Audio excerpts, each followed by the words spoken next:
This is the old version and this is the newer version. Now, before you switch from this to this, let me tell you a thing or two about this version.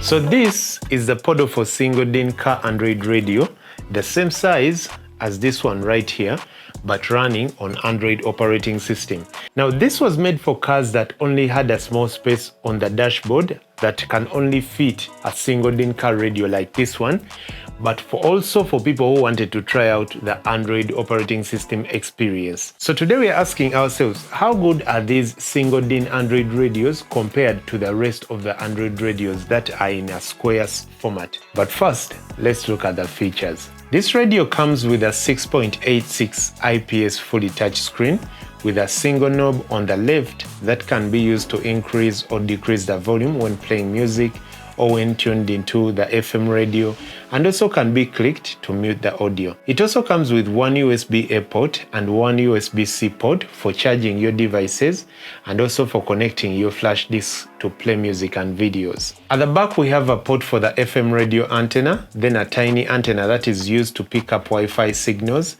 to make it possible for the radio system to access Wi-Fi. Then we also have a port for the GPS antenna. This is used to determine your current location, especially when using apps like Google Maps.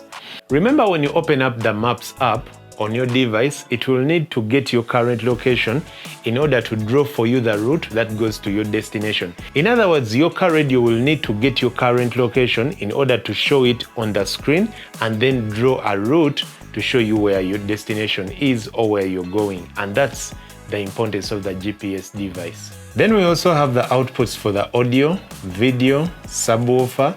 This is for the video input and then the reverse camera in. We also have a port for the mic and the main power cord plug. And then lastly, and most importantly, the fuse for cutting off power supply in case there is a short circuit somewhere. The device is running Android version 13. And it has an internal storage of 64 gigs. Right now I haven't installed anything and 10% has already been used up by the system apps and the operating system. The RAM is only 2 gigs. I just hope it will be enough to run all the system basic tasks. But right now let's look at the good side of this tiny radio. This is an Android radio, which means that you get all the benefits that comes in an Android radio, like the good sound, ability to download apps and all that, which is a good thing, meaning you can just download your Spotify or YouTube music app or even YouTube to just listen to all sorts of songs and podcasts on this small system in your car. Secondly, I like the way the default apps were designed to fit perfectly on this rectangular screen. Now remember, most apps that we use are either designed to fit on a portrait screens like on your phone or on landscape screens like on a TV, a desktop monitor, a laptop, or even a double DIN Android radio. But this is not a portrait and is not a landscape, but it's just half the landscape size. I've tested apps like the music player, FM radio, YouTube, CarPlay, and they all look and function very smoothly. But this doesn't mean that all these apps were formatted very well to look beautiful on this screen. There are some apps that really don't look that nice. For example, in the file manager, all folders are aligned on the left.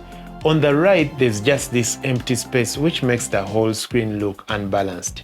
If there was a way we could switch from lists to tiles and maybe to thumbnails on a screen like this, then it would have made the screen to look balanced. But without those functionalities, the screen really looks unbalanced, and this is not good design at all. The next good thing that I spotted was the wireless CarPlay. I never got a chance to test the Android Auto side, but I really enjoyed every bit of the CarPlay. The UI worked so well with this rectangle screen.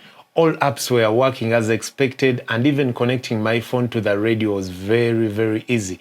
It was a matter of turning on Bluetooth, connecting with the device, and then you open this C Play app, and you're good to go. The Maps app in CarPlay is surprisingly faster compared to the default Google Maps app that comes with Android, and I really don't know why.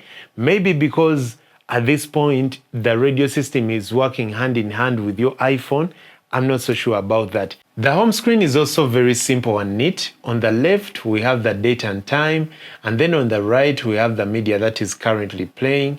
You can play, pause, and skip using these buttons right here. Then at the bottom, we have some commonly used apps like the video player, radio, contacts, and then the music player. You can swipe from the top to access the quick settings panel and also view the notifications just like in any Android system.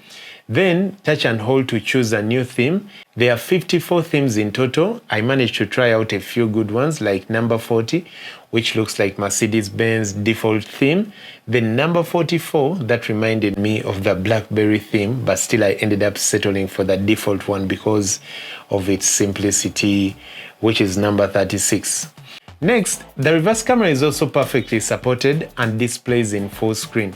So if at all having a reverse camera on your car radio system is a key factor, then you can install it as well so that you get to see what's behind you when you're backing up or reversing. And then lastly, because this device is hard to navigate in most cases because of its rectangular screen, Podofo, the manufacturer of this radio system, added a bot. Like they say, it's an AI voice assistant that can help you to do certain tasks. For example, if you want to listen to music, you can say something like, "Hey Podofo, play for me this jam," instead of searching for Spotify and going to search for that specific song. Or if you want to find the nearest fuel station, you can just say, "Hey Podofo, where is the nearest fuel station?" And then the radio system or this Android radio will open up the maps and then show you where the closest fuel station is. The bot is always floating on top of the screen, so to access its settings, you simply tap on it and it opens up. So this is a good thing because it's not that every Android radio comes with a built-in AI assistant, and even though you can download one, in most cases it's not as good as the built-in option. However, this is all nice until you realize that this AI voice assistant is not free. It needs to be activated to start working. It's not like Siri that you use for free. This one comes with a button that reads activate, and when you tap on it, it gives you an empty text box that you are supposed to fill. But I don't know what exactly you are supposed to enter in the text box because they don't tell you if it's the activation code or the product serial number. It just says something like Podofo voice is currently not activated. You can activate the Pro version or the standard version. Very confusing, which takes me to the negative side of this radio system. The first thing you'll experience, especially for people like me with big fingers, are the small touch buttons that are very hard to click. And the screen is not like the big Android screen that comes with dedicated touch buttons. On this device, it's only the screen that you will use to touch and type. For example, up here, there is a transparent strip that has the icons for home and back, but sometimes you have to click that back button a couple of times in order to click it right.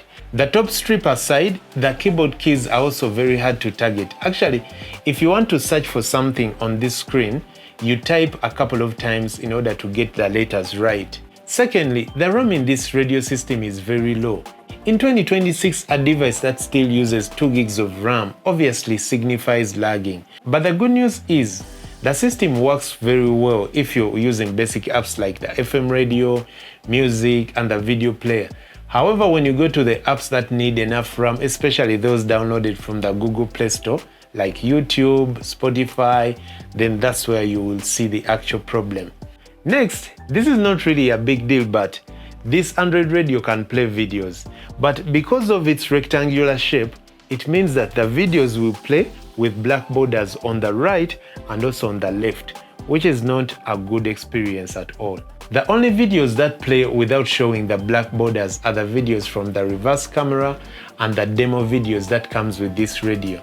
So basically what they did with this demo was they recorded a video that fits perfectly on this rectangular screen to make you think that all videos will play like that, which isn't the case. Lastly, this is strictly a 12 volts car radio system, which is bad news because this would have been a very good upgrade for a lot of trucks out there. that use 24 volts, because most of them are still using the old school single DIN radio system. But in case you want to install this in a truck that uses 24 volts, then you will need an extra accessory called a converter to first change the voltage from 24 volts to 12 volts, then connect to the radio system, and those are very common on the market. It's a small car stereo with some really good features and a few disadvantages, and if you're patient enough, you can manage it well.